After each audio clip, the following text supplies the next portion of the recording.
Welcome to a new video. Today I'm going to share with you my Altergeist deck profile. Now this is going to be the short video of the week because I'm going to try to maybe do one long video and one short video for a week at the very least. Maybe sometimes two short videos, maybe sometimes just one long video, but the dream is to do more. And for now I'm going to try to do one long video which will be the in-depth decks and things like that, and a short video which could be either a review, a deck profile, or something else that I think about it. And Altergeist just seemed the perfect fit for this week because I didn't really have anything in advance because of other things that I had to do this week. And Altergeist is a pretty straightforward deck to the point. Now, before we jump right in the video itself, basically I want to say once again thank you all for additional 100, which was coming out pretty quickly. So we're now at 3,200, which is pretty cool. And if you want to join this family and also see more videos like this, please consider hitting the subscribe button if you feel I earned your subscription.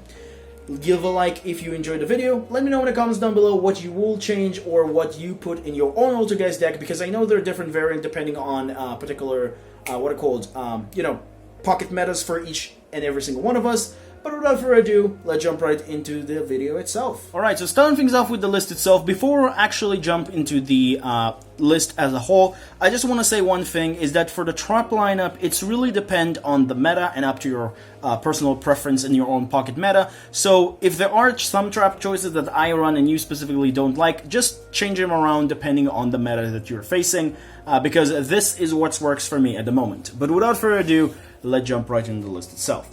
So to start things off, we're going to start with the Altergeist monsters. We're going to run 3 copies of Marionetta. This is kind of self-explanatory. 3 copies of Multi-Faker. 3 copies of Meliseeks. And then the double copies of Squintalis. And the 1 copy of Kinkuri for the 12 lineup of Altergeist. This is pretty much the standard lineup of Altergeist monsters. Basically, Marionetta is your good normal summon. You set a protocol directly from your deck or manifestation, depending if you already have a protocol.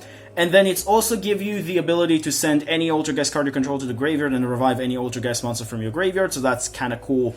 In that department, you're able, for example, to send a Meluseek, get the search, and revive whatever you need. Meluseek, on her other end, it's a really good card. When it's sent to graveyard, you get to search an Altergeist monster, like I said, but also it can attack directly. And if it's inflict battle damage to your opponent, you get to target a card your opponent controls and send it to the graveyard, which is really powerful. And then we have the star of the show, which is Multi-Faker. If you activate the trap, this just special summon itself from the hand, and then you summon an Altergeist monster from the deck. Of course, it does lock you into Altergeist for the turn you activate this effect, so do keep that in mind. But this is actually such an amazing card that I think this is the prototype for Amazement or Lucino, which this card is absolutely also ridiculous. So this is like a very good card.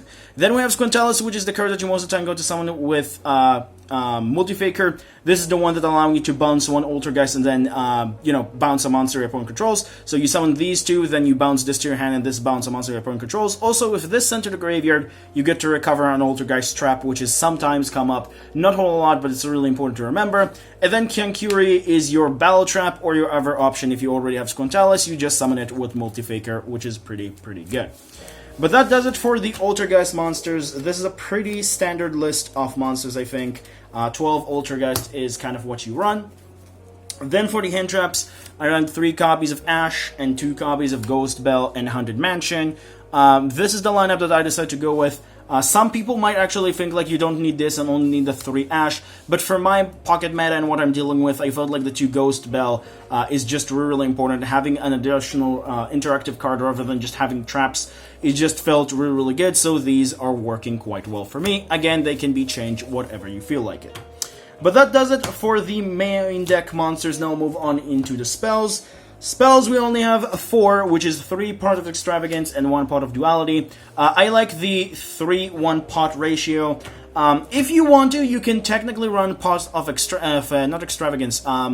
Pot of Prosperity if you have it. I just like Pot of Extravagance because of the extra card and because I don't have Pot of Prosperity, so this is the best thing I can do. Unfortunately, this is a card that I have to activate immediately, and if my opponent ashed this, that's kind of a little bit of a down thing, but regardless, most of the time it does, get you what you need to get. And then duality is just for the additional consistency, because sometimes you don't care about skipping on your normal summon on turn 1, and it just gives you the ability to maybe get an additional card to your hand that you need, like a multi-figure that you need, like what I call personal spooping that you need. So the additional pot is very, very good. So 3-in-1 works perfectly for me. You can cut this and run whatever you need, or you can just, like, you know, even run prosperities instead of this, depending, up to you. But that does it for the spells and for the trap, which is the biggest part of the deck.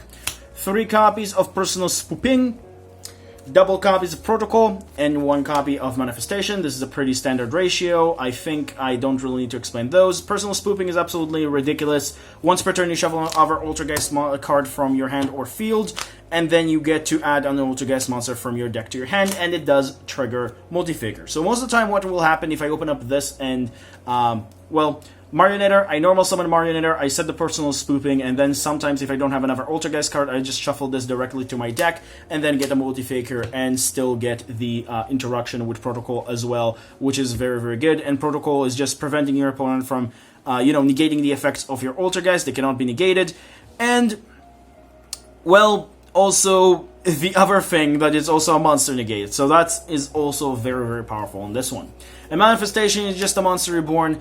Sometimes I do think, or should I say called the Hunted, sometimes I do think I would need the second copy just for OTK purposes, but for the most part, this 6 is just what you need to run for most Altergeist lists. I don't know why it's became a tongue twister. But now, for the rest of the traps. 3 Infinite Permanents, double Torrential Tribute, 1 Imperial Order, and 1 Skill Drain for the other traps which are not the Solemn Brigade. This is the lineup that I decided to go with. Infinite Permanence doesn't really need any explanation. This card is absolutely ridiculous. It's a hand trap and a trap on the same thing.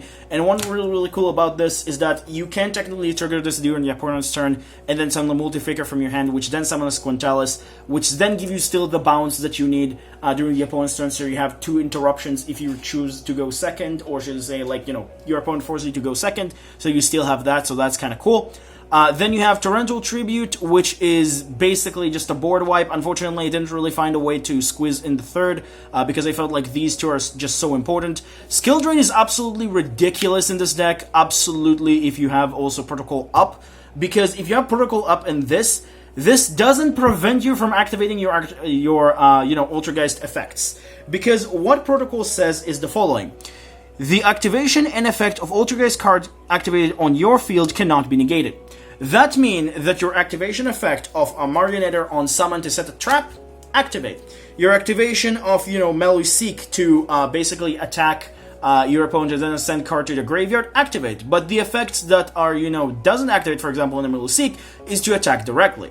So do keep that in mind when you're playing this card. This kind of conflicts sometimes with Meluseek and Hextia attack buff as well, but for the most part, this can also be a great blow-up card, so that's why I really like this lineup. Also, Imperial Order, I don't really need to explain this one. This card needs to get banned again, but, you know, this is what it is. So these are the 7 traps that I decided to run for this one. And then, like I said, Solemn Brigade, which I run 3 Strikes and 3 Judgment. I don't think I need to explain these as well. These are really good. Game 1 and Game 2, you probably citing these because they're just taking a whole lot toll of your life points, but it's still a very, very good card to have regardless, so it's very, very good to have in the deck. But that does it for the main deck. Now we'll move on into the extra deck. And for the extra deck, we're going to start with the Altergeist lineup. 3 Hextia and then 1 Prime Banshee, which does sometimes come up that I need the second, but most of the time this is just felt what I need. Hextia is the most important card in your extra deck beside another one, or should I say like another 5, which we'll get into in a second. And then Prime Banshee is just the other insurance if you just banish all 3 of them, which shouldn't really happen, but if you banish all 3 of them, you still have an insurance of a 4th copy of a card that will help you get things off the field. Not as good as Hextia, but it does come up.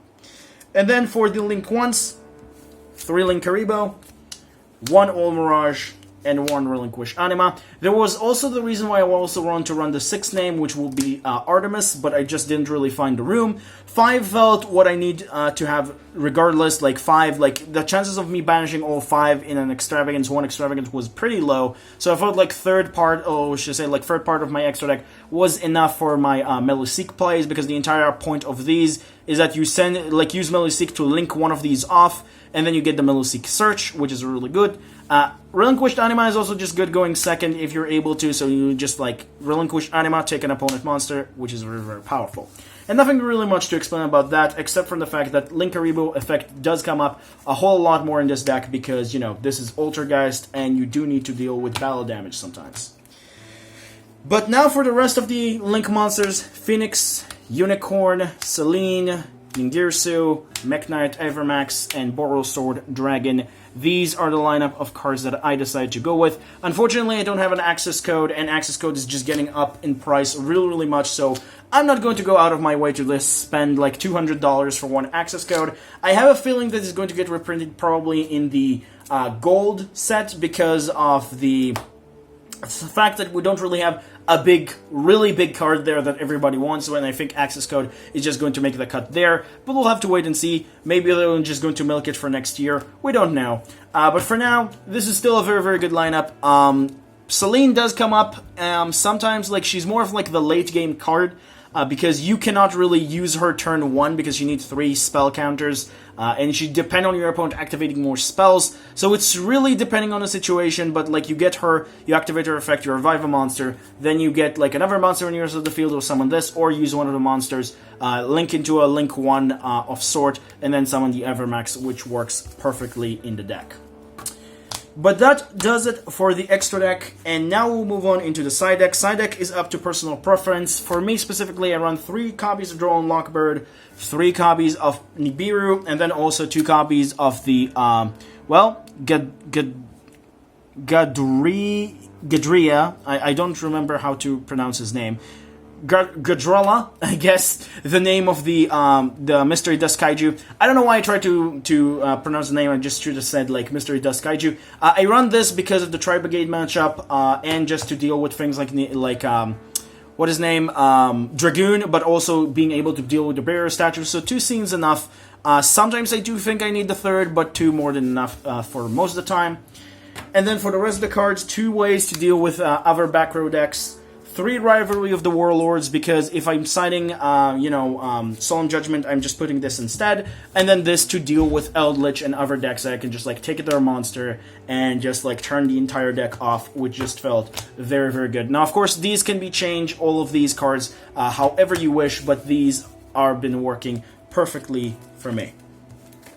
But that does it for the side deck, and does it for the deck profile as a whole. Hope you enjoyed. Honestly, this is a pretty simple, straightforward deck. Like I said, I didn't really have a whole lot of time to put it a long video, and I still wanted to release something for you for the end of the week, because I want to try to do 1 video at the start of the week, 1 video at the end of the week. I want to try to do reviews again, but we'll have to see how that will go. But the point is, 1 video at the start, 1 video at the end, and that's what I felt pretty comfortable with. 1 short video and 1 long video, pretty much. But that's pretty much does it for this. Let's move on into the next deck choices for you to choose for, next week. Alright, so for the next deck choices, we have 4 options as every week.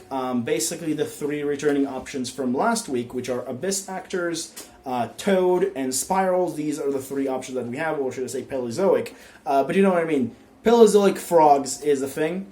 But for the first option, I'm going to actually present something that I haven't done here for a while, but I still really want to do again, and that is Crusadia. Now, I'm not sure what version of Crusadia I want to do, but I want to do Crusadia. I'm not sure if I want Crusadia Guard Dragon, Crusadia Mech Knights, or even pure Crusadia.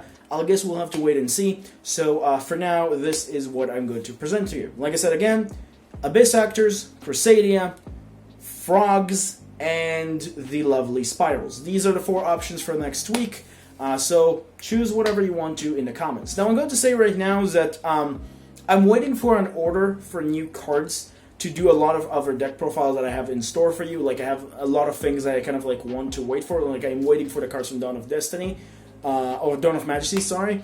And after we're going to get all the Burst of Destiny and all that stuff support, I have so many things ready up for you. I'm just waiting for some of the upcoming sets in the next 2 months to be out, and I will be able to do so many cool things. But for now, we'll have to wait. But that's pretty much it for the video. Like I said, hope you enjoyed. Don't forget to like and subscribe. Remember, creativity is the key in this game. Have a good day, stay safe, and I'll see you in the next video.